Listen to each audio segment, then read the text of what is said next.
Welcome to the Kapinga family. If you are a new subscriber, thank you for subscribing. And if you are coming back as no, you are coming back subscriber, I love you so much. Stay tuned. So as you know, on this channel we talk about international students, we talk about permanent residents in Canada, we talk about registration nursing, but we also talk about how to come to Canada as an international student. So we cannot talk about the HCA course without talking on how to get, in the course. So I have what I might call not a good news. Actually, it's a bad news. So on Monday, the Minister of Post-Secondary Education, her name is Robinson. She announced that BC, British Columbia, will be taking a pause on international students, especially from new private institution. That is what the article says, new private institution. So they are taking a pause to take new international students because some international students are being lied to, they are being abused. It's very hard to get accommodation or even to get a job, and they are paying a lot of money.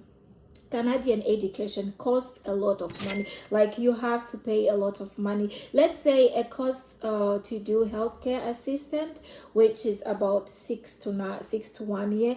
6 months to 1 year will take you in certain colleges more than 20,000 Canadian dollars.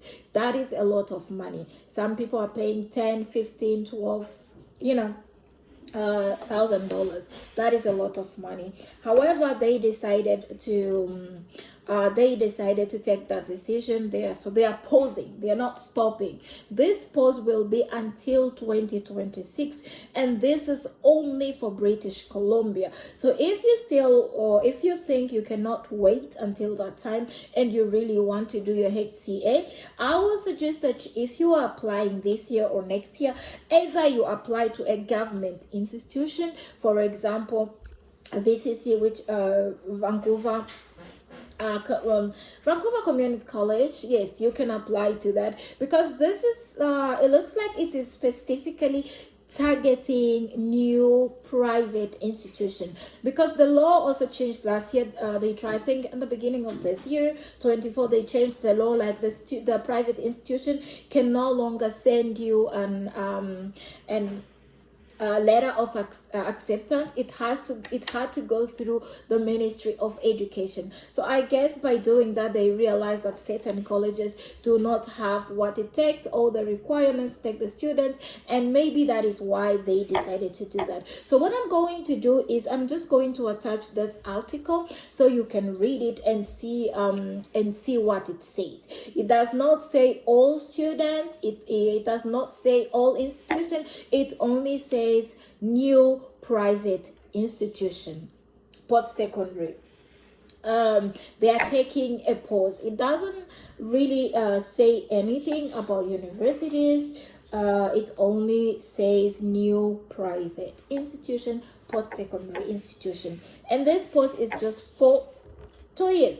So as I am here, I'm always here to keep you posted. So if you were planning to apply to British Columbia in 2024 using any of these private colleges, the new private colleges, it might not be a good idea. I suggest you try Alberta, you try Toronto. There are other places, Nova Scotia, which is actually a very beautiful and nice city. Try that one. But as for now, BC has taken that decision, which I think is really not that I think it's not bad, because it means if you ever get your registration in 2026, it means you would have gotten it in the proper way with the right college, and you won't be exploited or they won't take advantage of you.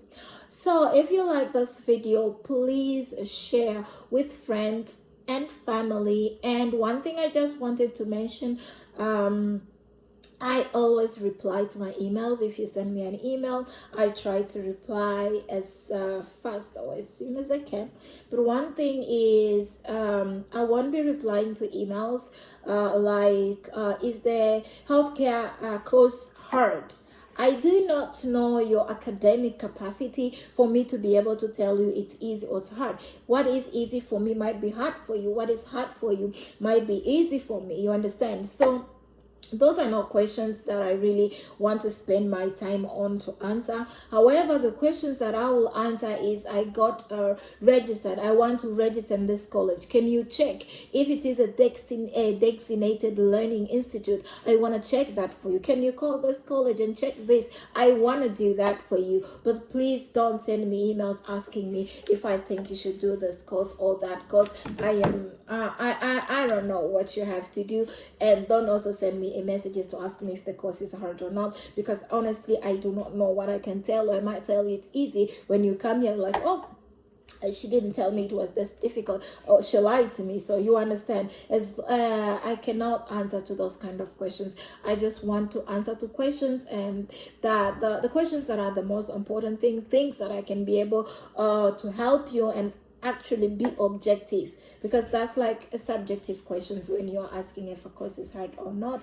Anyways, stay tuned. I'll keep you updated if anything changes on private institution, I mean post-secondary private institution in BC. So as for now, I guess I will not be making really a lot of videos unless I go through the normal institutions, like the government institutions, and find out what they are doing. I might probably make a video about that next time when I find out if it does also include the government institution.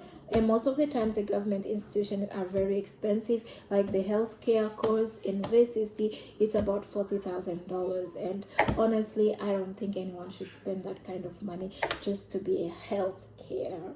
I don't think so. I don't think you will earn that much if you start working. So yeah, so my beloved, stay tuned and see you next time.